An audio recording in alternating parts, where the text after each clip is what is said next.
وکی نے اپنے دوست سے کہا مجھے عورت پر بھروسہ نہیں رہا۔ دوست نے پوچھا آخر کیوں؟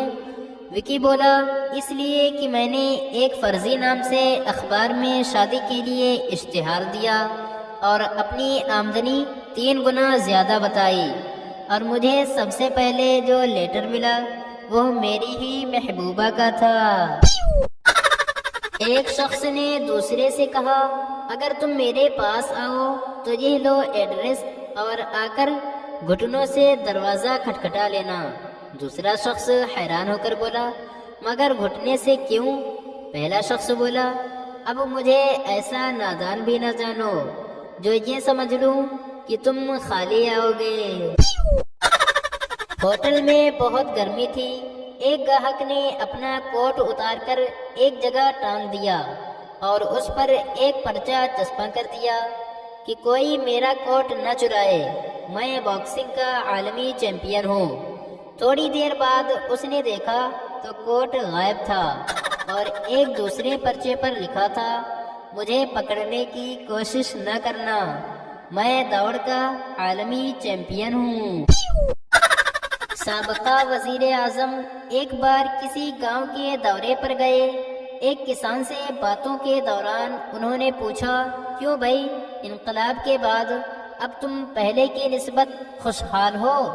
کسان نے جواب دیا انقلاب سے پہلے میرے پاس جوتوں کے 2 جوڑے تھے، اب 1 جوڑا ہے۔ وزیر اعظم نے کہا خدا کا شکر کرو، افریقہ میں ہزاروں لوگ ایسے ہیں جن کو پہننے کے لیے کپڑا بھی نہیں ملتا۔ کسان نے حیرانی سے پوچھا وہاں کب انقلاب آیا؟ ایک بار برطانیہ کے سابقہ وزیر اعظم لائیڈ جارج پارلیمنٹ میں تقریر کرتے ہوئے بولے ہم ناروے اور ڈنمارک کی آزادی کے لیے لڑیں گے، ہمیں عوام کی آزادی کی خاطر لڑنا پڑے گا، ہم سوئٹزرلینڈ کی آزادی کے لیے لڑیں گے۔ انہوں نے کئی ممالک کے نام گنوا دیے۔ حزب اختلاف کے سربراہ نے جھلا کر کہا اور ہم جہنم کی آزادی کے خاطر لڑیں گے۔ مسٹر لائیڈ مسکراتے ہوئے بولے ضرور ضرور، ہر شخص کو اپنے اپنے وطن کی آزادی کی فکر ہوتی ہے۔ ایک شرابی جھومتا ہوا شراب خانے میں آیا اور بارمین سے بولا ایک پیگ ہمارے لیے لاؤ اور ایک پیگ تمام لوگوں کو پلا دو، اور ہاں سنو ایک پیگ تم بھی پی لو۔ بارمین نے تعمیل کر دی، لیکن جب بل دیا گیا تو شرابی کی جیب خالی نکلی۔ بارمین نے بیروں کو حکم دیا اور انہوں نے شرابی کو مار پیٹ کر باہر نکال دیا۔ کچھ دنوں بعد وہی شرابی پھر لہراتا ہوا آیا اور بولا ایک پیگ ہمارے لیے۔ بارمین بولا اور ایک سب گاہکوں کے لیے اور ایک میرے لیے۔ شرابی بول پڑا نہیں تم نہ پینا، تم تو ایک پیگ پیتے ہی بد مست ہو جاتے ہو۔ اسمبلی کی رکنیت کے ایک امیدوار نے جب اپنی انتخابی تقریر ختم کی تو اس کے مداح نے یوں مبارکباد دی جناب والا سبحان اللہ، بے حد مدلل تقریر تھی، جس دلیری کے ساتھ آپ نے مسائل کو نظر انداز کیا ہے اس سے میں بہت متاثر ہوا ہوں۔ جرمنی میں پچھلے دنوں جب ٹائیفائیڈ کی وبا پھیلی تو ماہرین نے پانی کی آلودگی کو اس کا ذمہ دار قرار دیا۔ اس وبا نے فوج میں خاص طور پر کھلبلی مچائی۔ جرمنی میں متعین امریکی فوج کے افسروں نے اپنے جوانوں کو اس بیماری سے بچانے کے لیے صفائی ستھرائی کا اعلیٰ ترین معیار سختی سے برقرار رکھنے پر زور دیا اور اس حالات میں متعدد احکامات جاری کیے۔ ایک حکم یہ بھی تھا کہ استعمال سے قبل برف بھی ابالی جائے گی۔ مشہور کروڑ پتی جان ڈی راکفیلر روزانہ بس سے گھر جایا کرتے تھے۔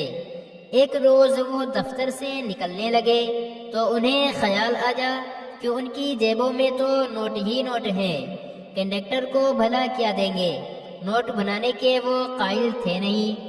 چنانچہ بڑے سوچ بچار کے بعد وہ اپنی سیکریٹری کے پاس آئے اور اس سے 25 سینٹ، آپ 25 پیسے سمجھ لیجئے، کا ایک سکہ ادھار لے کر کہنے لگے کہ کل یاد سے آپ اپنے پیسے واپس لے لینا۔ سیکریٹری نے کہا، راک فیلر صاحب آپ بھی کمال کرتے ہیں، 25 سینٹ بھی بھلا واپس کرنے کی چیز ہوتے ہیں؟ کروڑ پتی راک فیلر نے پلٹ کر کہا، کیوں نہیں ہوتے بیبی، یہ ایک پر 2 سال کا سود ہے۔ مسافر نے ملاح سے کہا، کشتی ڈگمگا رہی ہے، میرا دل ڈوبا جا رہا ہے، کوئی خطرہ تو نہیں؟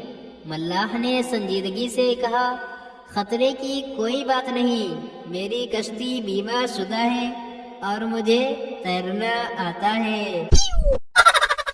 نئے پروفیسر نے بوڑھے پروفیسر سے پوچھا، آخر ایک کلاس کے سامنے لیکچر کیسے دیا جائے؟ بوڑھے پروفیسر نے کہا، بہت آسان ہے، کلاس میں جا کر کھڑے ہو جاؤ، آہستہ سے لیکچر شروع کر دو، جب ختم ہو جائے تو بڑی احتیاط سے چلتے ہوئے کلاس میں سے نکل جاؤ۔ پروفیسر نے پوچھا، احتیاط سے کیوں؟ بوڑھے پروفیسر نے کہا، اس لیے کہ کلاس تمہارے پاؤں کی آواز سے جاگ نہ اٹھے۔ لڑکی نے لڑکے سے شرما کر کہا، تو پھر تم نے ابو سے بات کی؟ لڑکا بولا، ہاں ہاں۔ لڑکی نے کہا، انہوں نے کیا کہا؟ لڑکا بولا، انہوں نے پوچھا کہ تمہاری بینک میں کتنی رقم جمع ہے؟ میں نے کہہ دیا 5000۔ لڑکی دوپٹے سے کھیلتے ہوئے بولی، پھر کیا ہوا؟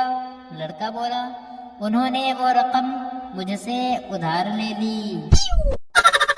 میڈیکل کالج کے پروفیسر نے لڑکوں سے کہا، یہ انسانی کھوپڑی ہے، بتاؤ یہ مرد کی ہے یا عورت کی؟ طالب علم نے جواب دیا، عورت کی۔ پروفیسر نے کہا، شاباش، لیکن تم نے اتنی جلدی کیسے معلوم کر لیا کہ یہ کھوپڑی عورت کی ہے؟ شاگرد بولا، جناب اس کھوپڑی کے گھسے ہوئے جبڑے سے۔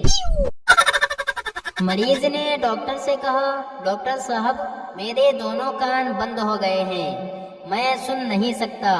ڈاکٹر نے کہا، آپ کی عمر کتنی ہے؟